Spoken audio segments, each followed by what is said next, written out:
شروع اللہ کے نام سے جو بڑا مہربان نہایت رحم والا ہے۔ بسم اللہ الرحمن الرحیم۔ رات کو سونے سے پہلے الف لام میم روزانہ 17 مرتبہ۔ محترم ناظرین، ایک خاص عمل جسے رات کو سونے سے پہلے کیا جائے تو صبح ہونے سے پہلے ہر حاجت پوری ہو جاتی ہے۔ جو شخص رات کو سونے سے پہلے یہ ایک خاص تسبیح پڑھ لیتا ہے تو اس کی قسمت پر لگے بند تالے کھل جاتے ہیں۔ یہ خاص تسبیح ان لوگوں کے لیے ہے جو اپنے مسائل کی وجہ سے کئی سالوں سے پریشان ہیں، ان کے مسائل حل نہیں ہو رہے، ان کی پریشانیاں ختم نہیں ہو رہی، چاہے کتنے ہی بڑے مسائل کیوں نہ ہوں۔ اگر وہ یہ ایک خاص تسبیح رات کو سونے سے پہلے کر لیتے ہیں تو ان کی ہر مشکل، ہر پریشانی ختم ہوگی اور ہر حاجت پوری ہوگی۔ جو لوگ اپنی زندگی سے پریشان ہیں، زندگی میں آنے والی مشکلات سے تنگ آ چکے ہیں، طرح طرح کے مسائل میں الجھ چکے ہیں اور پریشانیوں نے گھیر رکھا ہے، زندگی اداس اور بے رونق ہو چکی ہے، اور ہم میں سے ہر شخص یہ چاہتا ہے کہ اس کا مسئلہ فوری حل ہو جائے اور جو بھی وظیفہ کریں اس کا فوری اثر ہو۔ اور اگر آپ بھی بہت سے وظائف کر کر کے تھک چکے ہیں اور آپ کو کوئی فائدہ نہیں ہو رہا تو بس یہ ایک خاص تسبیح جو کہ آج ہم آپ کو بتانے والے ہیں، ہمارے بتائے گئے طریقے کے مطابق اگر آپ اس کو پڑھنا شروع کر دیتے ہیں تو اللہ پاک غیب سے ایسے انتظام فرمائے گا کہ آپ کے مسائل خود بخود حل ہونا شروع ہو جائیں گے۔ جو رشتوں کی وجہ سے پریشان ہیں، رشتوں کی بندش کی وجہ سے پریشان ہیں، مالی مسائل ہیں، رزق میں تنگی ہے، رزق میں بے برکتی ہے، زندگی میں مایوسی ہے، گھر میں نفرتیں ہیں، الجھنیں ہیں، پریشانی ہے، نظر بد ہے، حاسدین کے حسد کا شکار ہیں، بے اولادی ہے، یا اولاد کے مستقبل کی وجہ سے پریشان ہیں، یا اولاد کی نافرمانی کی وجہ سے پریشان ہیں، مقروض ہیں، بے گھر ہیں، آپ کرائے کے گھر پر رہتے ہیں اور چاہتے ہیں کہ آپ کا ذاتی گھر ہو، یا زندگی کے کسی بھی مسئلے میں آپ الجھے ہوئے ہیں اور اپنا نام خصوصی دعاؤں میں شامل کروانا چاہتے ہیں تو کمنٹس میں اپنا نام لکھ کر سینڈ کر دیں، انشاءاللہ آپ کو بھی خصوصی دعاؤں میں ضرور شامل کیا جائے گا۔ ہو سکتا ہے کہ کسی کی آمین کے صدقے آپ کی پریشانی ختم ہو جائے۔ انسان کو اپنی زندگی میں مشکل اور آسان دونوں قسم کے حالات کا سامنا ہوتا ہے۔ کبھی معاشی خوشحالی، خوشگوار گھریلو زندگی، تندرستی، مقاصد میں کامیابی اور اولاد کی فرمانبرداری جیسے سینکڑوں خوشیاں اس کی زندگی میں بہار بن کر داخل ہوتی ہیں، اور کبھی حالات ایسا پلٹا کھاتے ہیں کہ مالی تنگ دستی، گھریلو ناچاکی، امتحان میں ناکامی، دفتری پریشانی، بیماری، خاندانی دشمنی، ناجائز مقدمہ بازی اور کاروباری پیچیدگی جیسی کئی مشکلیں اس کی زندگی کو خزاں رسیدہ اور ویران بنا دیتی ہیں۔ تین قسم کے لوگ مشکل حالات کا سامنا کرنے کے حوالے سے ہمارا رویہ مختلف ہوتا ہے۔ پہلی قسم کے لوگ وہ ہوتے ہیں جو مشکل میں گھبراتے نہیں، نروس نہیں ہوتے، بلکہ اپنے اعصاب کو کنٹرول میں رکھ کر ہمت و جرت کے ساتھ اس کا سامنا کرتے ہیں اور اس مشکل سے نکل آتے ہیں۔ دوسری قسم کے لوگ وہ ہوتے ہیں جو مشکلات میں گھبرا جاتے ہیں، ان کے ہاتھ پاؤں پھول جاتے ہیں کہ اب کیا ہوگا۔ اس طرح یہ لوگ اپنے لیے مزید مشکلات کھڑی کر لیتے ہیں۔ ان میں سے بعض کا مزاج اس خرگوش کی طرح ہوتا ہے جس نے جنگل میں شور مچا دیا تھا کہ آسمان گر گیا، آسمان گر گیا۔ دیگر جانوروں نے جب اوپر نظر اٹھا کر دیکھا کہ آسمان تو اپنی جگہ پر ہے تو خرگوش سے پوچھا کہ آسمان کہاں گرا ہے؟ خرگوش کہنے لگا کہ میں بیری کے درخت کے نیچے کھڑا تھا، وہاں میرے سر پر آسمان گرا تھا۔ جانوروں نے تحقیق کی تو پتہ چلا کہ درخت سے ایک بیر ٹوٹ کر خرگوش کے سر پر گرا تھا، جسے اس نے بدحواسی میں آسمان سمجھا۔ اور تیسری قسم کے لوگ مشکل حالات سے گھبرا کر دل ہار بیٹھتے ہیں، انہیں heart attack, high blood pressure جیسی بیماریاں ہو جاتی ہیں اور بعض تو مایوس ہو کر خودکشی کر لیتے ہیں، جو کہ حرام اور جہنم میں لے جانے والا کام ہے۔ مشکلات کی دو قسمیں، مشکلات بھی دو قسم کی ہوتی ہیں، ایک وہ جن کا حل یا متبادل ممکن ہوتا ہے، جیسے کیچڑ میں پھسل کر گر جانا، بائک کا پنکچر ہونا، نوکری چلی جانا وغیرہ، اور دوسری وہ جن کا کوئی حل یا متبادل نہیں ہوتا، مثلا گھر کے کسی فرد، بیٹے یا بیٹی یا زوجہ کا انتقال ہو جانا، کھیت میں فصل کا تباہ ہو جانا، سیلاب میں سامان وغیرہ کا بہہ جانا۔ پہلی قسم کی مشکل پر قابو پانے کے لیے عملی قدم اٹھانے ہوتے ہیں، جبکہ دوسری قسم کی مشکل سے نکلنے کے لیے اپنی سوچ کو مثبت بنانا ہوتا ہے۔ اے عاشقان رسول، اس حقیقت سے انکار ممکن نہیں کہ جس پر مشکل آتی ہے اس کی پریشانی جیسی وہ سمجھ سکتا ہے کوئی اور نہیں محسوس کر سکتا، لیکن یہ بھی حقیقت ہے کہ جب تک زندہ ہیں مشکلات کا سامنا تو ہوتا رہے گا۔ اس لیے مشکل حالات کا مقابلہ کرنے کے حوالے سے ٹپس دیے جا رہے ہیں، جن کی مدد سے ہم احسن انداز سے مشکل حالات کا مقابلہ کر سکتے ہیں۔ خود پر قابو رکھیے۔ کسی بھی قسم کی مشکل آنے پر رد عمل کے طور پر ہمارے اندر دو قسم کے خیالات پیدا ہوتے ہیں، ایک مثبت، دوسرا منفی۔ منفی سوچ ہمیشہ شدید قسم کے خوف، غم، گھبراہٹ اور غصے میں مبتلا کرتی ہے، جبکہ مثبت سوچ ہمیں برداشت، ہمت اور مسئلے کے حل کا راستہ دکھاتی ہے۔ چنانچہ کسی بھی قسم کی صورتحال میں منفی سوچ کو خود پر حاوی نہ ہونے دیجیے، نہ ہی گھبراہٹ کا شکار ہوں۔ کسی نے سچ کہا ہے کہ مشکل حالات میں گھبرانا اصل مشکل ہے۔ سیلف کنٹرول، خود پر قابو رکھنے کی صلاحیت کو بہتر بنا کر ہم مشکل کی شدت کو 50% تک بھی کم کر سکتے ہیں۔ اللہ کو یاد کریں، بے شک اللہ کی یاد میں دلوں کا چین ہے۔ اس لیے جب کبھی مشکل میں پھنس جائیں تو اپنے خالق و مالک رب کائنات کو ضرور یاد کریں، دل کو ڈھارس ملے گی۔ اگر ہو سکے تو اِنَّ لِلَّهِ وَإِنَّ إِلَيْهِ راجعون، ہم اللہ ہی کے ہیں اور ہم اسی کی طرف لوٹنے والے ہیں، پڑھ لیجئے۔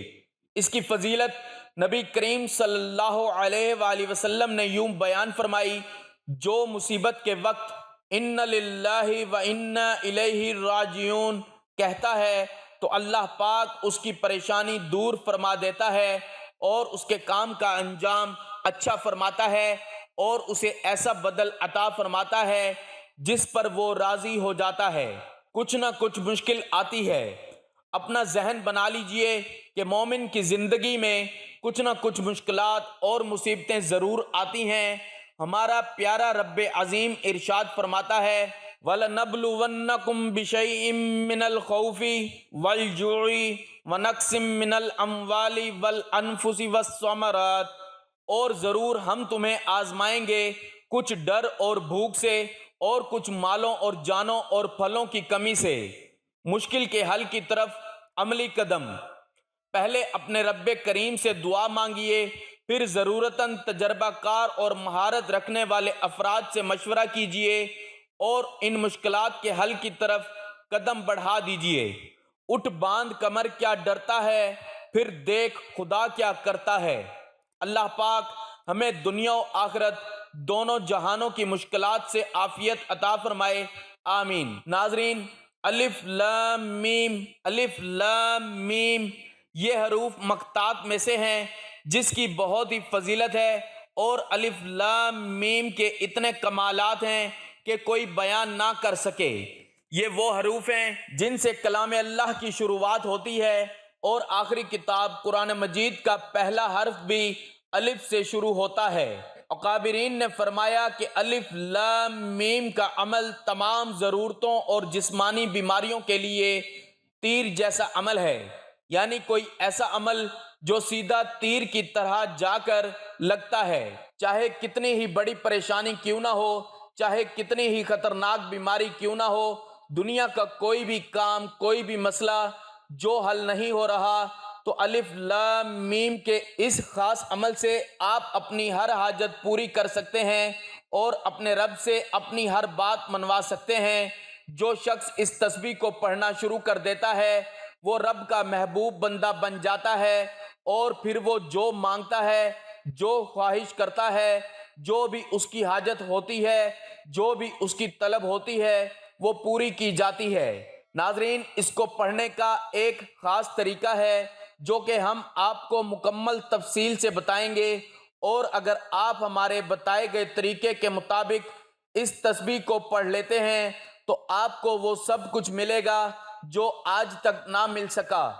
غیب کے خزانوں سے اللہ پاک آپ کی مدد فرمائے گا۔ اگر آپ کو ایمرجنسی سخت پیسوں کی ضرورت ہے مگر پیسوں کا انتظام نہیں ہو رہا تو یہ تسبیح پڑھ لیں۔ اگر آپ پر لاکھوں کروڑوں کا قرض ہے، آپ قرض سے نجات چاہتے ہیں تو یہ تسبیح پڑھ لیں۔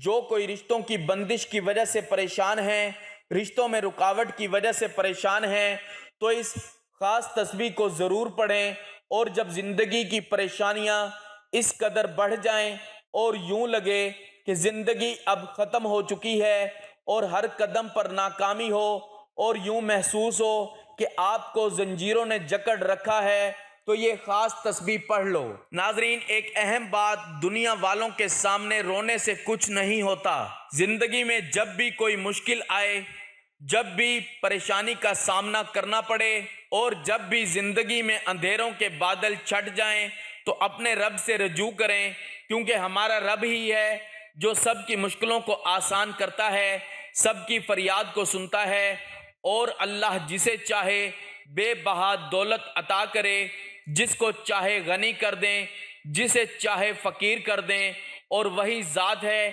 جو ہر چیز پر قادر ہے۔ قرآن کریم میں آیت ان اللہ علی کل شیء قدیر، یقیناً اللہ ہر چیز پر قادر ہے، متعدد مرتبہ آئی ہے، جس کا ترجمہ عام طور پر یہ کیا جاتا ہے کہ اللہ ہر چیز پر قادر ہے، یعنی وہ سب کچھ کر سکتا ہے۔ اس مفہوم کو لے کر جہاں دہریہ لوگ یہ سوال کرتے ہیں کہ کیا خدا جھوٹ بول سکتا ہے، یا پھر یہ کہ کیا وہ کوئی ایسی چٹان بنا سکتا ہے جسے وہ خود بھی نہ اٹھا سکے، وہاں غیر احمدی حضرات اس سے استدلال کرتے ہوئے حضرت عیسیٰ علیہ السلام کے جسمانی رفع کے متعلق کہتے ہیں کہ چونکہ اللہ ہر چیز پر قادر ہے، اس لیے وہ حضرت عیسیٰ علیہ السلام کو زندہ جسم سمیت آسمان پر اٹھا سکتا ہے۔ ان کے ذہنوں میں خدا کے قادر مطلق ہونے کا تصور یہ ہے کہ اس کے ہاں نہ کوئی قاعدہ ہے، نہ قانون، نہ کوئی اصول ہے، نہ ضابطہ۔ گویا وہ ایک ایسا مطلق العنان حاکم ہے جو اپنے ہی بنائے ہوئے قوانین کی بالکل بھی پرواہ نہیں کرتا اور جب چاہے ان کی خلاف ورزی کرتا رہتا ہے۔ لیکن حیرت کی بات ہے کہ اللہ تعالیٰ کو ہر چیز پر قادر ماننے والے یہ بات تسلیم کرنے کے لیے ہرگز تیار نہیں کہ اللہ تعالیٰ اب کسی انسان کو نبی بنا کر بھیج سکتا ہے یا کم از کم اس پر وحی نازل کر سکتا ہے۔ گویا اللہ تعالیٰ کی قدرت کا اختیار بھی نعوذ باللہ ان لوگوں کے ہاتھ میں ہے کہ جو قدرت یہ چاہیں اسے دے دیں اور جو نہ چاہیں وہ اس سے چھین لیں۔ جیسے میر تقی میر نے لکھا کہ ناحق ہم مجبوروں پہ یہ تہمت ہے، مختاری کی چاہتے ہیں سو آپ کریں، ہم کو اب سے بدنام کیا۔ گویا ان کا خدا تو نعوذ باللہ بس نام کا ہی علی کل شیء قدیر ہے، وہ کرتا صرف وہی ہے جو یہ اس سے کروانا چاہتے ہیں۔ دہریوں کے مذکورہ بالا اعتراضات کے متعلق حضور صلی اللہ علیہ وآلہ وسلم فرماتے ہیں ان اللہ علی کل شیء قدیر، پر بعض لوگ یہ اعتراض کرتے ہیں کہ کیا خدا تعالیٰ مرنے پر بھی قادر ہے، یا کیا خدا تعالیٰ جھوٹ بولنے پر بھی قادر ہے۔ یہ اعتراض بالکل ہے، سوچئے سمجھئے کیا کیا ہے، کیونکہ قدیر کا لفظ تو قدرت اور طاقت کے کمال پر دلالت کرتا ہے، پھر کیا مرنا اور جھوٹ بولنا قدرت اور طاقت کی علامتیں ہیں کہ اس آیت سے یہ نتیجہ نکالا جائے کہ خدا تعالیٰ مرنے پر اور جھوٹ بولنے پر بھی قادر ہے۔ یہ تو ایسا ہی اعتراض ہے جیسے کوئی کہے کہ فلاں شخص بڑا بہادر ہے تو دوسرا اعتراض کرے کہ کیا وہ ایسا بہادر ہے کہ چور سے ڈر کر بھاگ بھی سکتا ہے، ایسے معترض کو کون سا شخص عقل مندوں میں شمار کرے گا؟ دوسرے یہ بھی یاد رہے کہ اللہ تعالیٰ نے ایسے معترضین کو خاموش کرنے کے لیے علی کل شیء قدیر کے الفاظ استعمال کیے ہیں، اور شیء کے معنی چاہی ہوئی چیز کے ہوتے ہیں۔ پس اس آیت کے معنی یہ ہیں کہ ہر اس چیز پر قادر ہے جس کا وہ ارادہ کر لے۔ ان الفاظ سے وہ اعتراض کلی طور پر باطل ہو جاتا ہے، کیونکہ خدا تعالیٰ موت اور جھوٹ کا ارادہ نہیں کرتا، کیونکہ یہ قدرت نہیں بلکہ ضعف اور کمزوری کی علامت ہے۔ اس لیے ہمیں چاہیے کہ ہم شیطان کے بہکاوے میں نہ آئیں اور اللہ تعالیٰ کی قدرت پر یقین رکھیں۔ بے شک وہ ہر شے پر قادر ہے اور تمام دعاؤں کو سننے والا ہے۔ انشاءاللہ وہ آپ کی دعائیں بھی ضرور سنے گا اور آپ کی حاجات بھی ضرور پوری ہوں گی، بس آپ نے رب کی ذات پر پورا یقین اور بھروسہ رکھنا ہے۔ ناظرین، یہ ایک ایسا طاقتور عمل ہے، ایسی طاقتور تسبیح ہے، جس کسی نے بھی اس تسبیح کو پڑھا تو اس کی ہر حاجت پوری ہوئی۔ اگر وہ غریب تھا تو وہ امیر ہو گیا، اور اگر کسی کو گھر چاہیے تھا تو اسے گھر مل گیا، جس نے دولت مانگی اسے دولت مل گئی، جس نے عزت مانگی اسے عزت مل گئی، اور جس نے کامیابی مانگی اسے کامیابی مل گئی، جس نے اپنی 7 نسلوں کا رزق اللہ سے مانگ لیا اسے تو نگری مل گئی، اسے بے بہا دولت مل گئی۔ اور کہتے ہیں کہ جو اس تسبیح کو سچے دل سے لگن سے پڑھتا ہے تو وہ اپنے رب سے اپنی ہر بات منوا لیتا ہے، دنیا کی دولت ہو یا آخرت کی دولت تو وہ اس کے قدموں میں ہوتی ہے، جس چیز کی طرف اشارہ کرتا ہے وہ اس کی ہو جاتی ہے، اور جو خواہش کرتا ہے، جو طلب کرتا ہے پوری ہوتی ہے، کیونکہ اللہ پاک اپنے محبوب بندوں کی کوئی بات رد نہیں کرتا اور ان کی ہر دعا قبول ہوتی ہے۔ ناظرین، اس عمل کو آپ نے عشاء کی نماز کے بعد کرنا ہے، تنہائی میں بیٹھ کر کرنا ہے، اور جب آپ اس عمل کو کریں تو پاک صاف جگہ ہو اور آپ کا لباس پاک ہو، اور باوضو ہو کر آپ نے اس عمل کو کرنا ہے۔ آپ نے ہمارے بتائے گئے طریقے کے مطابق ہی اس عمل کو کرنا ہے۔ چاہے تو آپ اس عمل کو لکھ لیں تاکہ آپ کو یاد رہے، یا پھر اس ویڈیو کو سیو کر لیں۔ عمل یہ ہے کہ آپ نے عشاء کی نماز کے بعد قبلہ رخ بیٹھ کر اس عمل کو کرنا ہے۔ آپ نے ایک سفید کاغذ لینا ہے اور اس پر آپ نے الف لام میم اس طرح سے لکھنا ہے جیسے آپ کو اس وقت سکرین پر لکھا ہوا نظر آ رہا ہے، اور پھر آپ اسے اپنے سامنے دیوار پر لگا دیں اور تھوڑے فاصلے پر بیٹھ جائیں، اور اتنے فاصلے پر آپ جائے نماز پر بیٹھ جائیں کہ آپ اس کاغذ پر لکھے ہوئے لفظ کو آسانی سے دیکھ سکیں۔ اپنی جگہ پر بیٹھنے کے بعد آپ نے اپنے مقصد کو اپنے ذہن میں لانا ہے، جو بھی آپ کا مقصد ہے، جو بھی آپ کی حاجت ہے، اپنی حاجت کو اپنے ذہن میں رکھتے ہوئے سب سے پہلے درود پاک پڑھنا ہے، 7 مرتبہ درود پاک پڑھنا ہے۔ درود پاک آپ کوئی سا بھی پڑھ سکتے ہیں جو آپ کو آسان لگتا ہو۔ آپ درود ابراہیمی پڑھ لیں یا صلی اللہ علیہ وآلہ وسلم پڑھ لیں، یہ جو درود پاک آپ کو آسان لگتا ہو وہی پڑھ لیں۔ ایک مرتبہ میرے ساتھ بھی درود پاک پڑھ لیں تاکہ ثواب ہو۔